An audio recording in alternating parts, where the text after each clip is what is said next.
Llega Futura Sessions, pura música y comunicación para vos.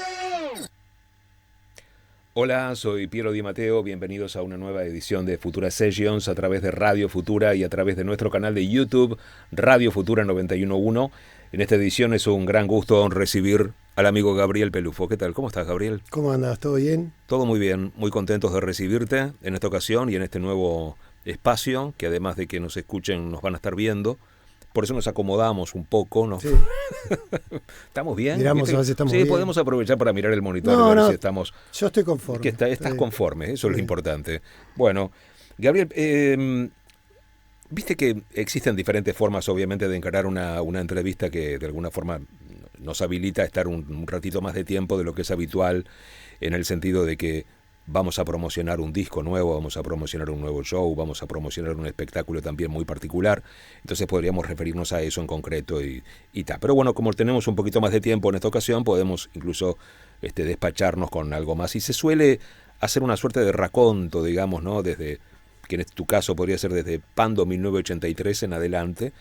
Pero eso nos podría llevar a hacernos incluso un documental. No sé, ¿no hay un documental de Buitres? ¿No está pensado hacerse un documental sobre Buitres? Bueno, toda la carrera, estómago Buitres. Buitres tiene algunos mojones de documentales, Sí. que están interesantes. Periplo, el asombrante claro. mundo de los buitres después de la una, es un Ajá. excelente documental donde hay una entrevista en la cual Guillermo Pelufo nos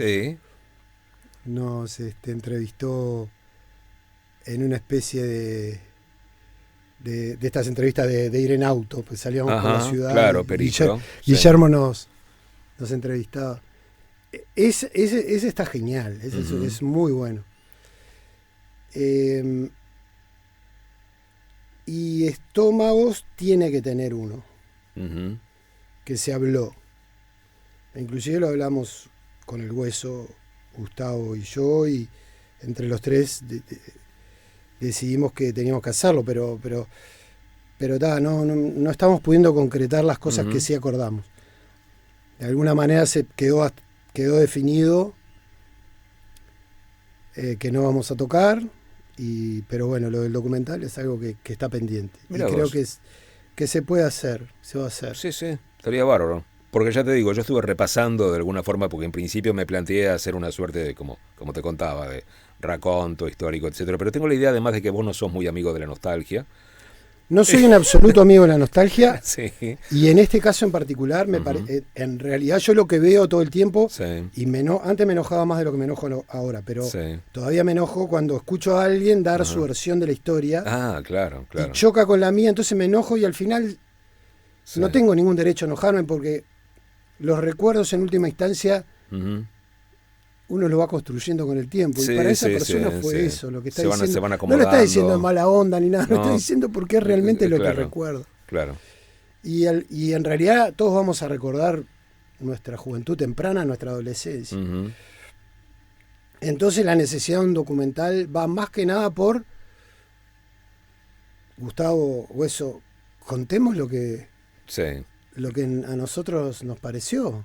Vamos a ver si Nuestra versión. Vamos a ver si coincidimos. Bueno, también. es que no Claro, vamos a coincidir. Claro, porque también está eso. A mí me ha pasado con Gustavo que estamos juntos desde hace más de 40 años, de no coincidir con algunas interpretaciones de cosas, Claro, sí, de por supuesto. algunos hechos. Como suele suceder con toda barra de amigos, viejos amigos, Exacto. que contás y pero estás seguro que era así. A veces nos podemos hablar de esa época o de cosas que pasaron con Buitres y no coincidís.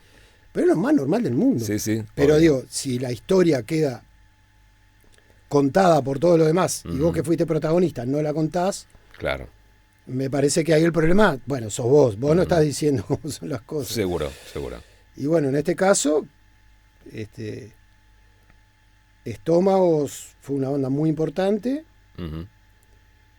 y indudablemente si no hubiera habido Estómagos no hubiera habido Buitres, ¿no? Claro. No me cabe la menor duda. Claro. Bueno, lo cierto es que tenemos hablemos en principio del presente y del futuro próximo, porque tenés un montón de actividades, ya que de por sí te van a ocupar bastante. Bien. El próximo sábado 15 de agosto verá la luz Nido de Espinas, el 14º álbum de estudio de Buitres, disponible en formato físico, vinilo, CD y cassette, y en la plataforma Bandcamp, esto en principio, al tiempo que ese mismo sábado comienzan las escuchas inmersivas de Nido de Espinas en el Planetario de Montevideo, que tendrán lugar los viernes, sábados y domingos a las 18 horas con entradas por Ticantel. Y a su vez, Buitres se presenta el próximo sábado 5 de septiembre en sitio, en el Parque Roosevelt, con entradas por Red Tickets. Todo eso es mucho, es un montón de cosas al mismo tiempo y todas muy relevantes. Y la pregunta es, ¿por qué? Porque es la forma de presentación, en principio. Bueno, hay una necesidad de inventarte un poco las cosas y de mantenerte activo, en movimiento y tener la necesidad de sentir que las cosas nacen de tu iniciativa, ¿no? Sino que no es el río que te va llevando. Sí. Porque perfectamente podemos ser una banda que el río la lleva porque decimos, bueno, nos están llamando para tocar de aquí y de allá, vamos y organizamos nuestro show, hacemos la producción de nuestro show que siempre hacemos, ahí organizamos un año y las cosas corren. Pero eso es una parte de la actividad de una banda como Buitres, ¿no? O sea, nosotros siempre tomamos la iniciativa de generar una obra y en esa obra volcar nuestro arte, pero al mismo tiempo que eso fuera la punta de lanza para salir otra vez a recorrer el país, a darle sentido a tus recitales, ¿no? Eso que era algo común en determinado hasta el 2010 se empezó a hacer cada vez más esporádico. Y bueno, y ahora saliendo justamente de ese periodo que para nosotros fue un periodo estéril de la pandemia, que no le veíamos la vuelta de cómo juntarnos y ensayar y todo, otros artistas sí lo hicieron, nosotros nos dio mal eso. En determinado momento hablamos de la necesidad de hacer un disco y de hacer un esfuerzo por empezar a vencer la inercia y ponernos a componer. Y bueno, así nació Nido de Espinas, que es este disco.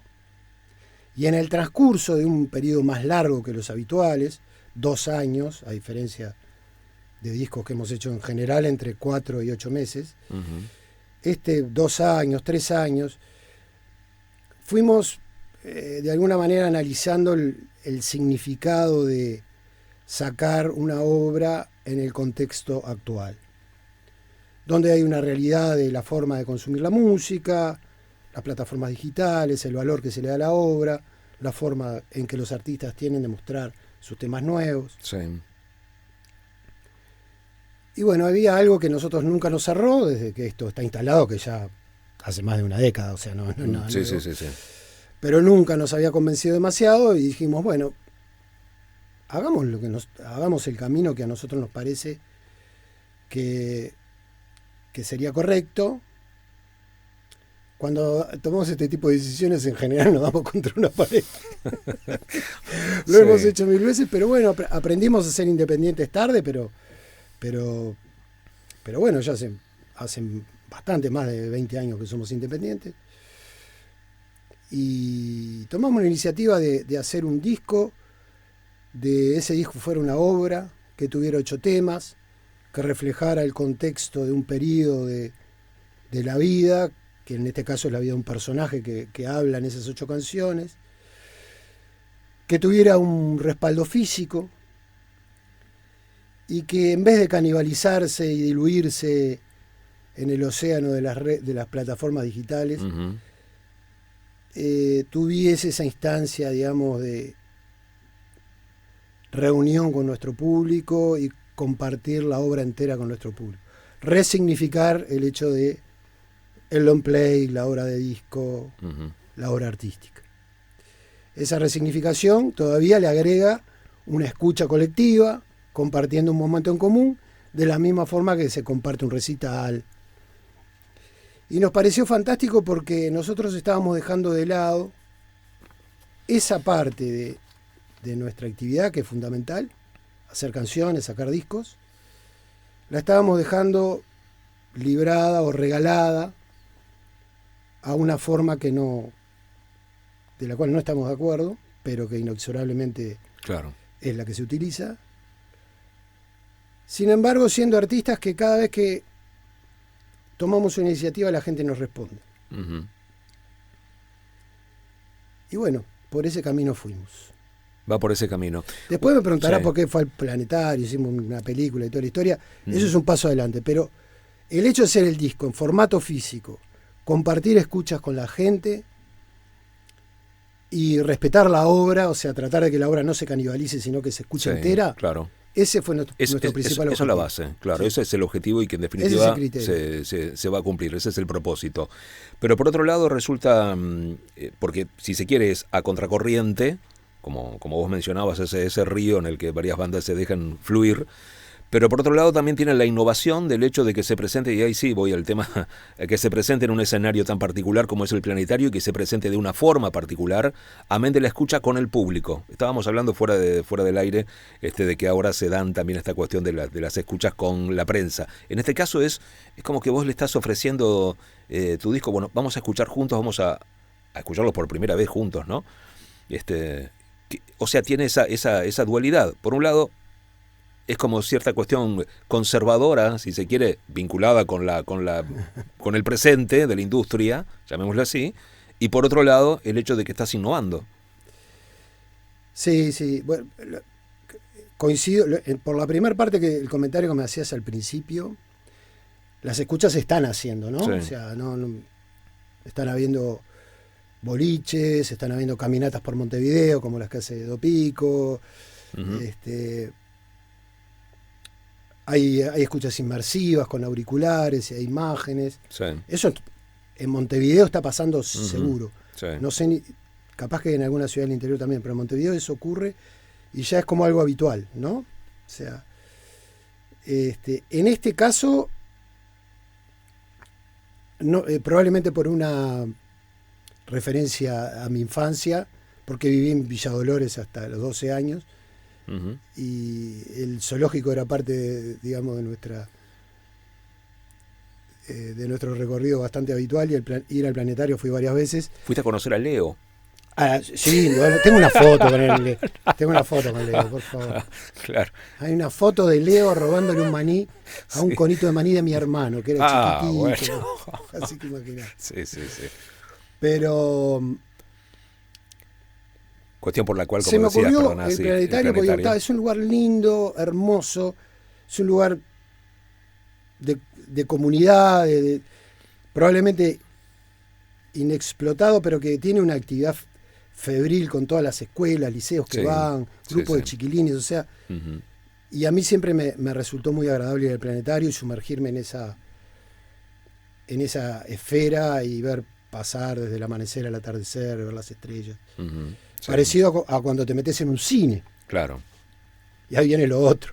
Uh-huh. Cuando tomamos la decisión de que fueran al planetario, inmediatamente se nos ofreció la posibilidad de generar un contenido audiovisual para proyectar en el domo del planetario. Es algo así como una película que transcurre las 8 canciones del disco de manera continua.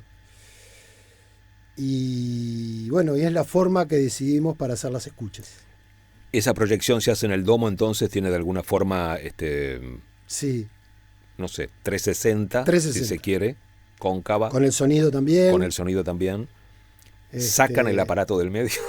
El aparato del medio está, pero está precioso, hermoso y no molesta para nada. Vos no vas a verlo, vas a estar viendo el cielo, como cuando ves. Ahí está el ángulo donde va a proyectar, donde vaya a proyectar la vista, el aparato no tiene nada que ver. Bueno, está como elemento, digamos, formando parte, digamos, porque en definitiva de la mística de la sala. Es parte esencial del planetario. Aparte, si no tuviese ese aparato, no habría. Es que a mí se me ha ocurrido que el aparato funcionara y todo. Ajá, pero está, ahora es otra cosa, estamos en otro nivel. Bueno, ¿y qué pasó con esto? Bueno, estamos con una productora que se llama Nano Maldito, que se ha dedicado a desarrollar, digamos, tecnológicamente, se han entrenado en este tipo de edición para domo, que venían de hacer el documental de Arno Jans y proyectarlo en el planetario. Y bueno, estamos trabajando con ellos. Creo que a la gente le va a encantar. Y el riesgo que corríamos... ¿Vos ya lo viste? Bueno, Casi todo. Ajá. Estamos en etapa de ediciones finales. Lo que viste te encantó. Cómo queda, está bárbaro. Sí, está bárbaro. Ujú. Está muy bien. Está muy bárbaro. bien. Pero la que tiene que jugar es la gente. Sí, no, claro. Lo importante es el disco, son las canciones. Ujú. Esto va a acompañar el disco y el riesgo que se corre, como siempre, es agregar capas conceptuales o de interpretación Claro. a las canciones. Pero como no es una escucha individual, sino que vas a estar en una escucha colectiva, no difiere esencialmente de ir a un show y ver lo que se llaman ahora las pantallas mientras escuchas las canciones. Seguro. Aunque los contenidos están relacionados con las canciones. No tratan de contar una historia distinta y tampoco una historia literal. Ujú. No son tan explícitos, a no ser cuando se requiere. Y probablemente no. Estos contenidos, en la medida que empecemos a tocar el disco, van a estar incorporados al espectáculo audiovisual de la banda, ¿no? Ujú.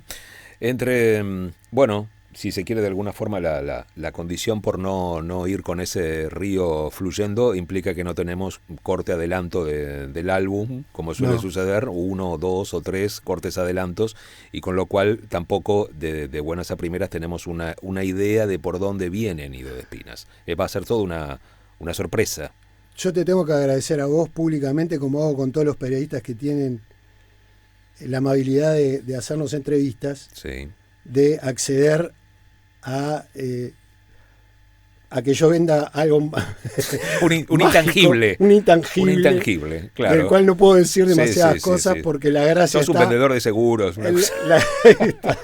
La gracia Sí, está claro. en destapar las cartas en el momento que estemos jugando, ¿verdad? Fantástico.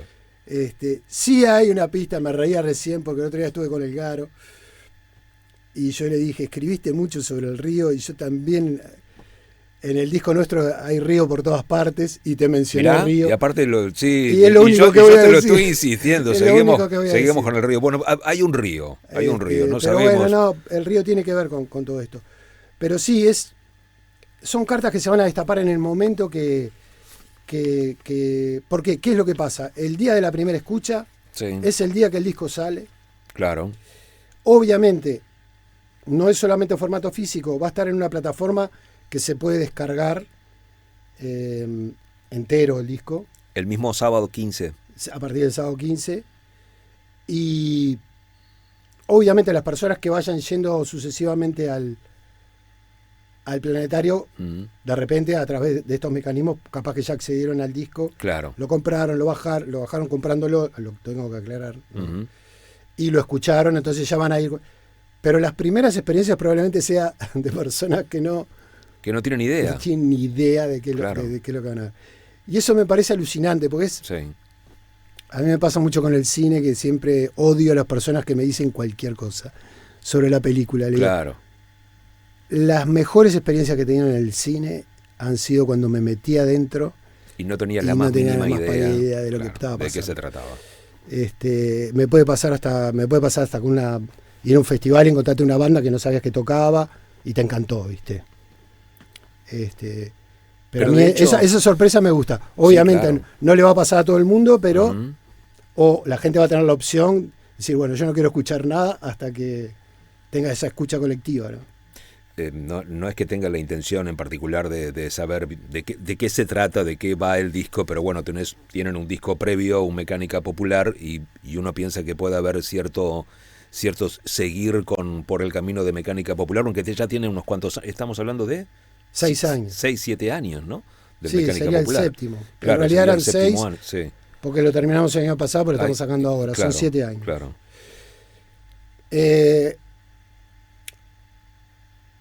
Venimos de Mecánico Popular, Canciones de una noche de verano, Uh-huh. y el último, si no me equivoco, había sido Bailemos.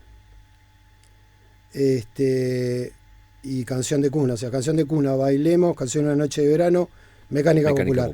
4 sí. discos completamente diferentes, el uno Sí. con el otro, con criterios de producción diferentes, con sonido diferentes, con productores diferentes inclusive, o con la producción nuestra sin productor.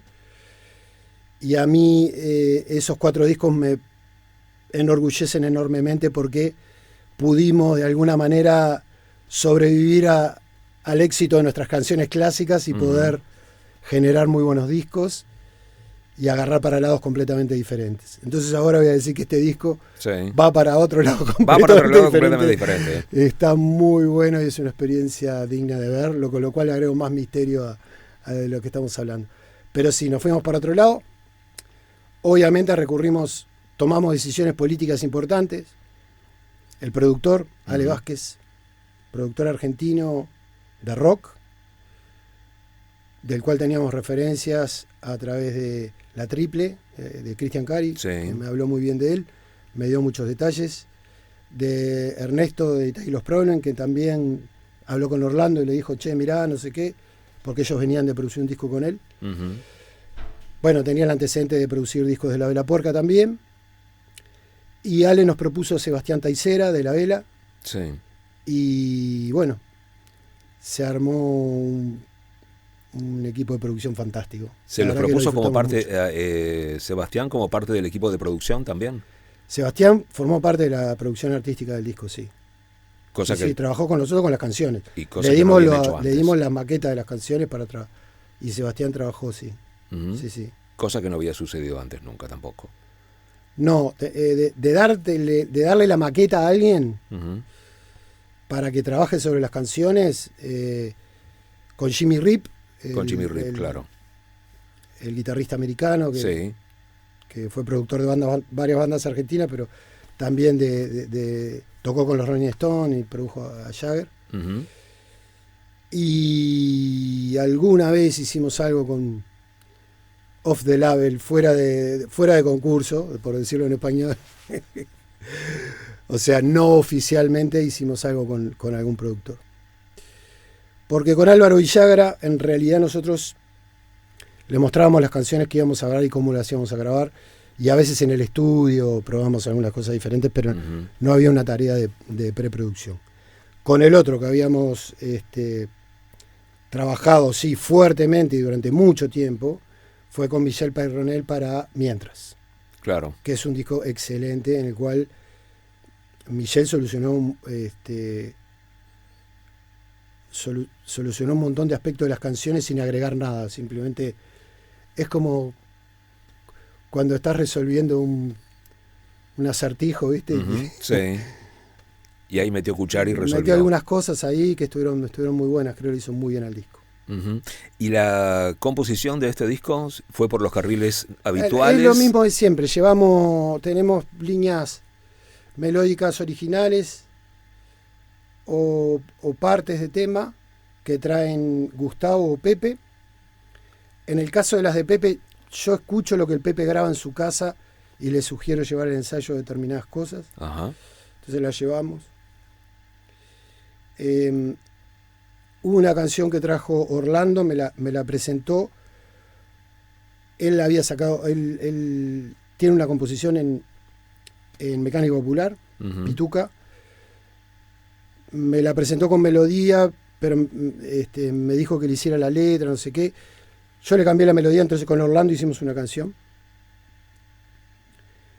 Después yo trabajé algunas melodías, algunas, las de Gustavo, algunas ya tenían melodía, trabajé sobre los textos.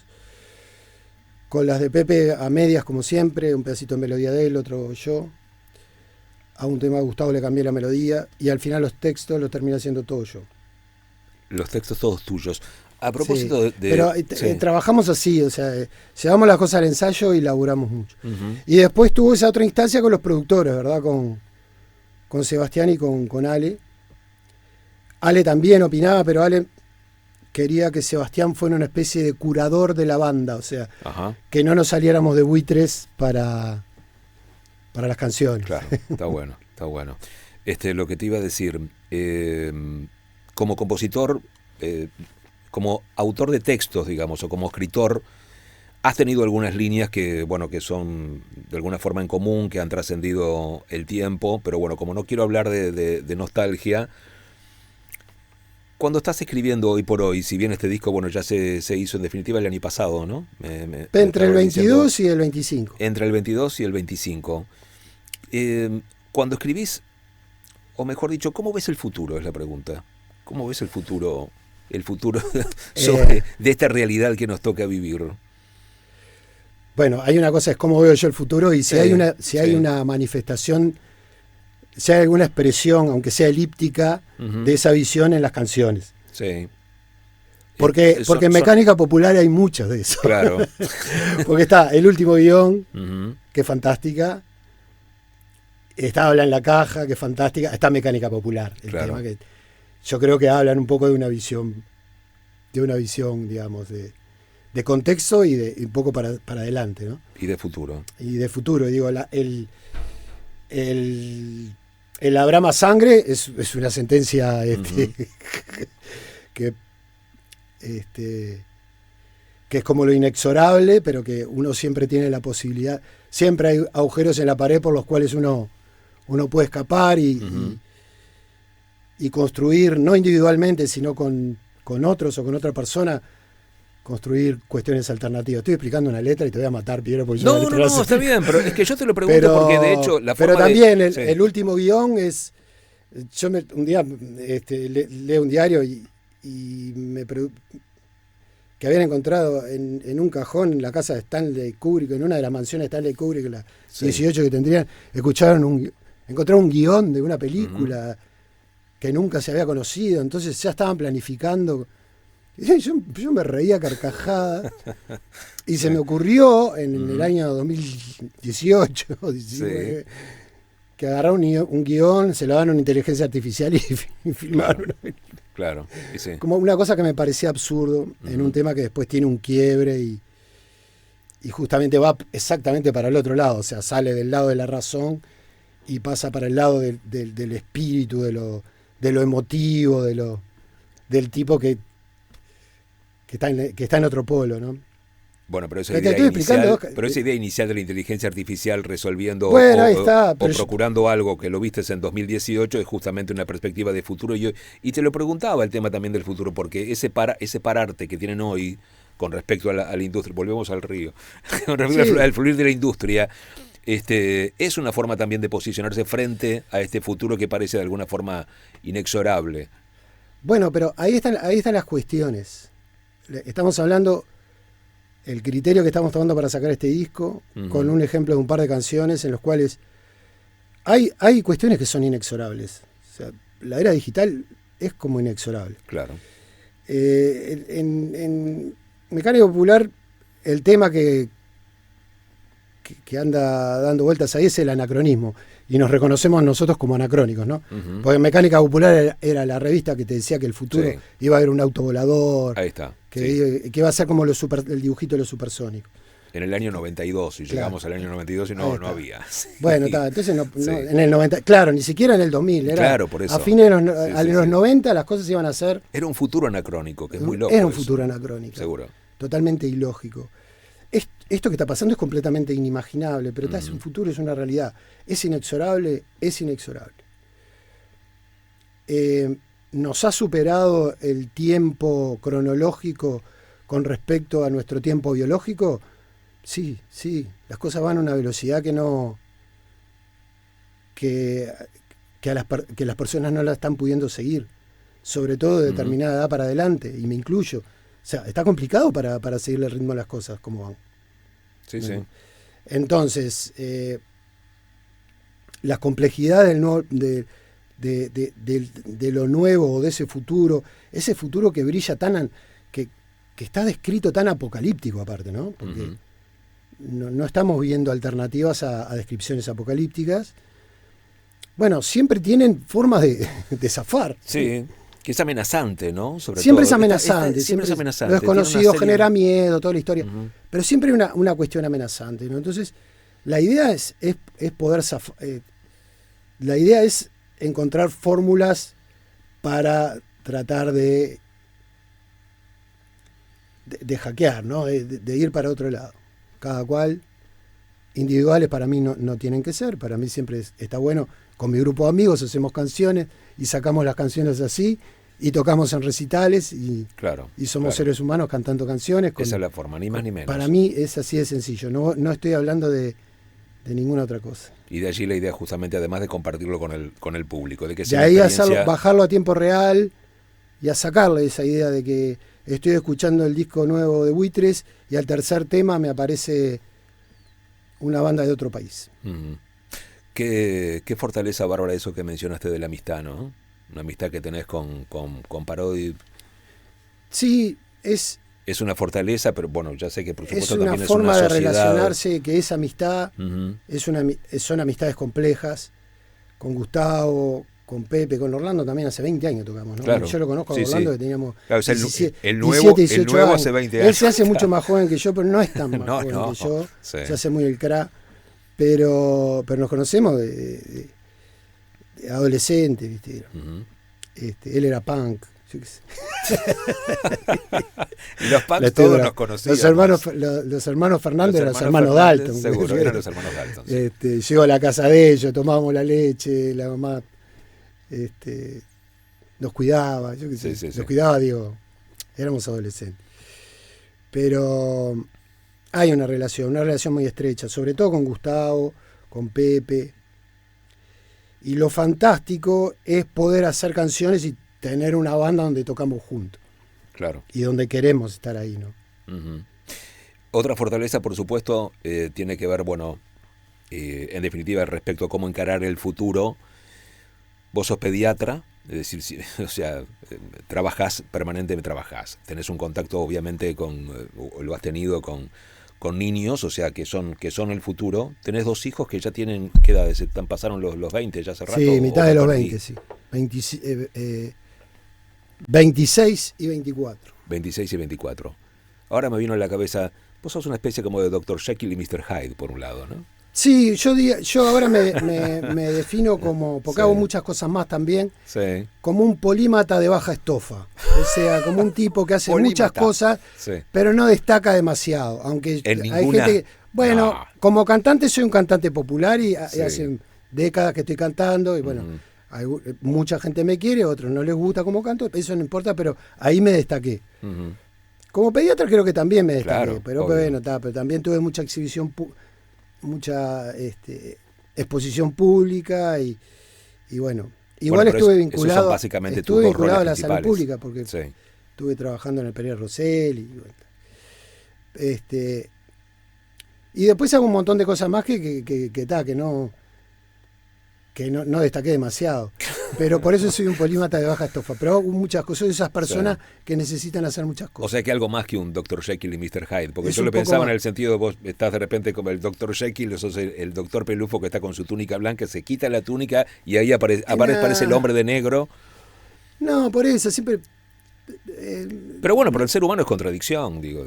Sí, en eso sí. Y no necesariamente la contradicción es algo negativo, digo, es en el sentido propio sí. Y el yin, el yang, ponele. Yo sí, es lo del Dr. Jekyll y Mr. Hyde es que el personaje no tenía conciencia, o en un momento por lo menos, no tenía conciencia de uno y de otro, ¿verdad? Claro. Y hay una especie ¿Vos sí? No, cuando vos estás metido en algo, estás ahí. Sos solo eso, claro. Estás obvio. solo ahí, bueno, eso. Pero bueno, pero no es solamente por las actividades que uno hace, o sea, lo más importante termina siendo uno como es como persona. Y bueno, o sea, fuera de cantante, fuera de médico, cómo te relacionás con tus seres queridos, con tus amigos, bueno, con Pepe, con Gustavo, con Orlando, con el Caco, en el plano humano, porque hemos tenido conversaciones, son otros planos. Y ni que hablar que para mí la actividad más importante, que no es una actividad, sino digamos, mi actividad vital más importante es la relación que tengo con mis hijos. O sea, yo eso yo te cambio todo lo que acabamos de hablar por mis hijos.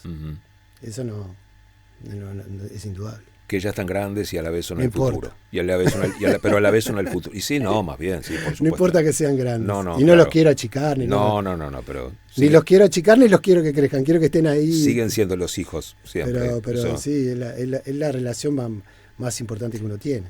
Vamos de vuelta para el lado de Mr. Hyde. ¿Cómo te has llevado con la idea de, mira lo que te pregunto, sexo, drogas y rock and roll? Ian Dury, 1977, sexo, drogas y rock and roll, 1984, La Polla Records, Herpes, Talco y Tecnopop. Herpes, Talco y Tecnopop. Sí, Que lo digo en el sentido, a lo largo de todos estos años, ¿no? Ahí sí que te toco de alguna forma la nostalgia, o no. Pero bueno, vos por un lado, te la tiro yo las pistas. Por el lado del sexo, vos tenés conciencia de que ya de por sí, por ser un frontman de una banda de rock, vocalista, etcétera, sí, hay un ganás en sex appeal. En el polo sí, el frontman tiene ventaja con respecto al resto de los integrantes. En el caso del guitarrista o de los guitarristas relativas, pero porque sos la persona que da la cara, el que baila, el que canta. Sí. Todo eso tiene un atractivo extra que obviamente te transforma en una figura que atrae, ¿no? Que atrae sexualmente a mujeres y a hombres, o sea, que atrae, ¿no? Sí. Y bueno, eso va cambiando con el tiempo, ¿no? Porque a esta altura del partido. Pero sí. No dicho con un tono desconsolador, precisamente. No, pero son cosas que sí, que van cambiando. Igual también va cambiando. Yo empecé en una época que más que nada, aunque yo era una ovejita, yo metía miedo, ¿no? O sea, para acercarse a mí, la gente lo pensaba 2 veces. ¿Ah, sí? Y sí. Pero le pasó a todos los músicos de rock de esa época. Del mediados de los 80. De los 80, sí. Claro. Era medio complicado, o sea, no nadie te quería ver. Ajá. Ninguna chiquilina quería que la vieran en público contigo. Ah, claro. Pasaba eso. Pero después las cosas cambiaron. A partir de los 90, los artistas en general. Pero lo que te estoy diciendo de los 80 le pasaba a los músicos de rock, a los murguistas, a los que hacían teatro, cualquiera, ¿no? O sea, los artistas no estaban muy bien vistos. Después las cosas cambiaron. A partir de los 90 cambiaron, las nuevas generaciones tenían otra cabeza, por suerte, muy diferente. Y sí, digo, obviamente había un polo de atracción en el caso mío, pero bueno, yo nunca me lo tomé muy en serio eso, ¿no? Uh-huh. Te lo digo muy honestamente, pero bueno. ¿Drogas? ¿Sexo? No, drogas, tampoco. Venimos de la época justamente de salida de los 80s y todo, donde prácticamente la circulación de drogas en Uruguay no solamente estaba limitada, sino que estaba completamente controlada por los servicios de seguridad, ¿no? Sí. Que sobrevivieron hasta la crisis del 2000. Uh-huh. O sea, todavía siempre había gente haciendo informes de determinadas personas donde están. Todo eso están los archivos que se acaban de publicar hace poco. Uh-huh. Quiénes consumían drogas, dónde la compraban. Muchos de esos de servicios de seguridad eran los propios proveedores de drogas, así que sí. Estaba lleno de lo que nosotros llamamos tiras. Uh-huh, claro. Por Montevideo, con caravanita, campera de cuero, sí. jean, pelo largo. Pero estaba lleno de tiras. Estaba lleno de tiras. Lleno de tiras, lleno de buchones. Los 80 y los 90 de Uruguay estaba lleno de buchones. Eso, en cierta forma, no es una excusa para decir que yo veía con mucho respeto, digamos, el peligro. Caminaba por la sombra, o sea, sí. Épocas de racia, no te ponías una caravana, porque las caravanas a todos se las arrancaban así, de tirones. Capaz que me hubiera gustado tener una caravana, pero no fue el problema por el cual no fui un consumidor de drogas. Claro, eso iba. Porque no lo fui, no había una oferta tan explícita como puede haber ahora, o como empezó a haber en los 90. Entonces directamente fue una cuestión de opción, digo, no me interesó. Y tuve suerte porque yo tengo una condición congénita que es una arritmia que se me empezó a manifestar al final sobre los 30 años y bueno, creo que tuve suerte, porque si hubiera entrado como consumidor social... ¿Te hubiera aumentado el riesgo? En la cocaína, sí, probablemente hubiera tenido un desenlace muy desagradable. Ujú. O definitivo. Sí, claro. Pero bueno, está. No. Igual no tengo, digamos, un reparo moral con respecto a las drogas. Quiero decir esto, que no respeto a las personas que quieren consumir drogas, eso no. Y veo que las cosas cambiaron, digamos, con el tiempo en cuanto a que el consumo de drogas ahora es habitual. Y nunca tuvo tampoco en vos una cuestión inspiracional, digamos, Que necesitara... O sí, o no, que de alguna forma, o que necesitaras o no, o que simplemente fuese bueno, un elemento que hay colaborara. Hay varias opiniones al decirlo respecto, así. como que podés, como que para tener inspiración tenés que tener una especie, digamos, de alejarte un poco, que tus sentidos queden de alguna manera inspirados por drogas, alterados, por estados alterados. un estado Sí. alterado, a punto de partir de un estado alterado.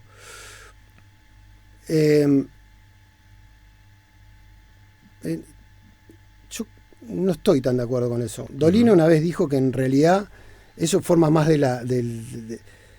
lo mítico del mundo artístico, que en general no le agregan nada al artista, de que el artista pueda hacerlo independientemente. A mí me parece que sí, o sea, a mí me parece que puede ser un volado total sin claro, sin necesidad de ninguna sustancia. Sin necesidad de ninguna sustancia. No, para mí la experiencia del pensamiento y a veces la introspección y pensar, ver y pensar, ¿no? Ver lo que pasa alrededor y pensar y masticarlo y leer un libro y yo me voy por ese lado. Te vas por ese lado. Como que la inspiración para mí va por ese lado, no por estados alterados de los sentidos. No, ahora me estaba acordando en el tango que me hiciste mal. Mirá, vos todavía no hablamos de tantas cosas, no hemos hablado. A mí el tema que más me gustaba entonces, vos te vas a morir, era Arianistán. Era el tema del hueso. Era el tema del hueso, que después aparte desembocaba en Torturador. Sí. Pero era un tema en piano del hueso. Era un tema en piano del hueso. Que fue un golazo meterlo. Que era una cosa que además para la época, porque vos hablabas, bueno, de todo el control, etcétera, que existía en aquel entonces. El tango que me hiciste mal sale en el 85. En el 85. Primer año de...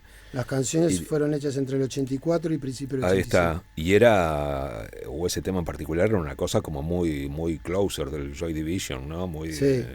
Era como de Rohypnol, por eso. También tiene en el motivo, yo creo que también hay algo de folclore y de tango que el hueso escuchaba mucho, digo ahí. Tenés razón, sí. Golazo. Sí, bueno, sexo, drogas, rock and roll. Rock and roll es todo, ¿no? Rock and roll. El rock en Uruguay es muchas cosas. Hay un localismo. Los cantantes tenemos una forma de cantar. Es tango y milonga también. Hay milonga, claro. hay todo. Hay todo. Están mezclados los estilos. Hay influencias del tango, de la milonga, del candombe, de la murga, del folclore. El rock en Uruguay no es un rock and roll anglosajón puro, y por suerte, a diferencia de otros países de la región, no nos enfrascamos en ser el clon de los Rolling Stones o de Police o de yo qué sé. La mayoría de los músicos de este país se formaron escuchando a los Beatles también, independientemente del género. No, el rock en Uruguay es muy particular. Esperemos que en el futuro los localismos no desaparezcan, porque a mí me encanta, es hermoso. No quisiera haber pertenecido a otro. En este ámbito del rock uruguayo justamente han habido algunas bandas que superaron esa frontera, superaron la frontera nuestra, territorial, trascendieron la región incluso y hacen giras permanentemente, bueno, como el propio vos mencionabas a Sebastián Teisera, como es La Vela, como es el Cuarteto de Nos, como es No Te Va a Gustar. ¿Vos pensás que Buitres es una banda más uruguaya o qué pasó con la posibilidad o no, o pretensión o no de trascender las fronteras? ¿Qué pasa en ese sentido? Si bien, por supuesto, han tocado en España, han tocado en varios lados. Sí, pero la salida de Buitres a Argentina, fundamentalmente Argentina y España, que son los dos lugares donde más vamos. Uh-huh. Esporádicamente hemos ido a Brasil, alguna vez a Bolivia, a Colombia. Las salidas de Buitres básicamente porque tenemos ganas de salir a tocar a otro lugar. No, está muy bueno lo que pasa en España porque te vas a encontrar con uruguayos que emigraron para allá. Pensé que iba más bien por ese lado, por ir al público uruguayo residente en lugares, en aquellos destinos a los que iban. Sí, yo qué sé, en Argentina tenemos un público argentino, pero es muy escaso, es un público muy escaso. ¿Por qué no pasó? Y yo qué sé, no tengo mucha idea. Primero, cuando tuvimos la posibilidad de tomar la decisión de, afincarnos en Argentina, pues varios productores nos dijeron, che, ¿por qué ustedes no se vienen acá, se quedan acá y hacen...? Y nosotros no lo hicimos eso. Y la historia de todos los artistas que me estás mencionando y de algunos más es tomar la decisión de irse a otro lugar, instalarse y decir, bueno, por aquí vamos, ¿no? Y es una forma de vida, querés decir. Y sí. Es un estilo de vida. Bueno, nosotros es cambiar la forma de vida, sí. No lo hicimos, punto, no lo hicimos. Si las canciones son más que nada para público uruguayo y no para otro, es medio relativo, digo. Justamente, mira, de las cosas que tienen las plataformas ahora te encontrás con que Carretera Perdida se escucha en lugares recónditos del mundo. Sí, claro. Entonces yo qué sé, no sé. Es raro eso. Las canciones son canciones, a la gente le gusta, ¿no? Claro, obviamente ahora tenés menos posibilidades porque las canciones tienen que tener determinadas escuchas para que los algoritmos te favorezcan, pero no importa. Lo bueno de estos artistas es que tomaron la decisión, lo hicieron. Sé que a todos les costó muchísimo trabajo, que dejaron su vida acá, su familia, por lo menos por un lapso, para poder llegar al lugar al que llegaron, y que los ponchazos fueron canciones. Uh-huh. Las canciones son inexorables, y tan buenas la gente le va a gustar. Claro. Y hicieron todos, me estás hablando de toda gente que hizo excelentes canciones. Sí, claro. Gabriel, 60 años, ¿no?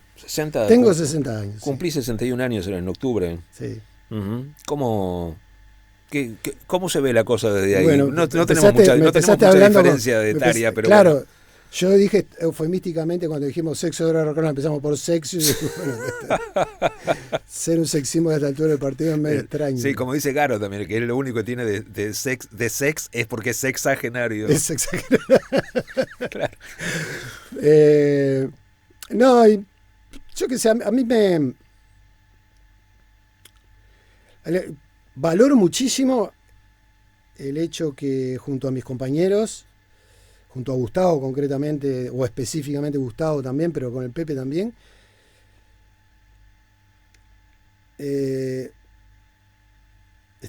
hayamos tocado en los 80, en los 90, claro. En los 2000, 2010 y ahora. Uh-huh. Y haber recalado con algunas canciones que se transformaron en canciones populares en Uruguay, que es muy difícil eso, uh-huh. Por lo menos en 4 generaciones diferentes. Eso es lo que yo veo como el camino recorrido, sin nostalgia en absoluto. Porque justamente neutralizar un poco el hecho de la nostalgia no me dejó anclado en los estómagos, ni en la primera etapa de Buitres, ni en la segunda. Uh-huh. Entonces para mí eso está buenísimo, ¿verdad? Porque me gusta cantar, me gusta subirme al escenario, me gusta hacer canciones y me gusta hacerlo con mis compañeros. También aprendí a compartir con otros músicos y aprendí a cantar mucho con los tangueros, porque canto tango también y eso me ha servido muchísimo. Y siempre estoy pensando que voy a grabar otro disco con Buitres, con el tango, o mío solo, con otro estilo que no sea el tango. Eso es lo que yo soñaba cuando, a partir de que tenía conciencia, era un niño que quería estar cantando arriba de un escenario. Uh-huh. Entonces es como que cumplí mi verdadera vocación, por decirlo de alguna manera. Y eso es lo que yo veo de esos 60 años. También veo que estamos en la etapa final, viene la etapa final. Y pienso, pese a que soy un aficionado y un verdadero ignorante, pero me gusta la pintura y me gusta ir a los museos y cuando los pintores exponen, o a veces los escultores, pero los escultores es más difícil, pero los pintores exponen, hay una exposición de un pintor de cuando empezó hasta el día que lo vas a ver, ¿no? Sí. O bueno, ya falleció y fueron... Sí, pero te muestran 40, 50 sí. años, ¿viste? Y vos cuando ves esos cuadros o ves esas esculturas, ves cosas diferentes, pero que tienen como hay una identidad, pero que va cambiando. Entonces, para mí el mensaje es el cambio, ¿no? Aceptar el cambio, aceptar el cambio físico, el cambio de la voz, el pensar de manera diferente, el querer hacer una canción distinta, pintar con un color que nunca pintaste.